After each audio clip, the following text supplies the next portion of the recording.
I'm Emma from Sustrans, and on World Bicycle Day, I'm here just to give you beginners and those who've started cycling again for the first time in a long time a few of my top tips. Firstly, just remember everyone was a beginner once upon a time, and so you will have questions, there will be things that you query and wonder about, and even those that have been cycling for many years still get stumped on the odd occasion.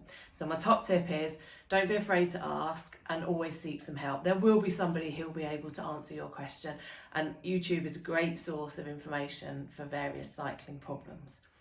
Probably the most important thing is to be comfortable on your bike. You might need to adjust your seat to find the position that works for you. We find that most beginners prefer to have their feet flat on the floor when they first start. So put your seat saddle low, and as you get used to riding, you can gradually raise the height of it. Probably the most important thing to learn is how to fix a puncture. It's the most common issue, and if you practice it at home, if you do happen to have a puncture when you're out and about, you'll know how to fix it. The best way to avoid punctures is to check your tyres regularly for wear and tear and keep them well pumped up. Cycling doesn't need to involve lots of expensive kit. You can ride in everyday clothes.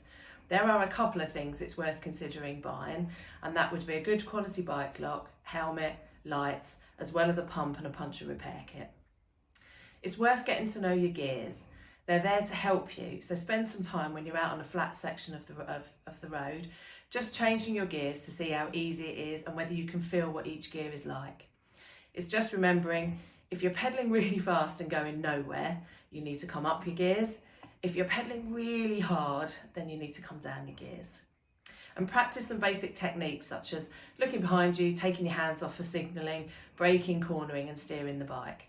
It's also worth practicing going up and down hills. Just start off small at first, so you can get a feel for how the bike is when you're coming down a hill, and also how you keep your momentum as you go uphill.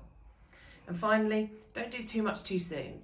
You know, sometimes there can be pressure to feel that you're not a proper cyclist unless you're racking up 50 or more miles on a Saturday morning.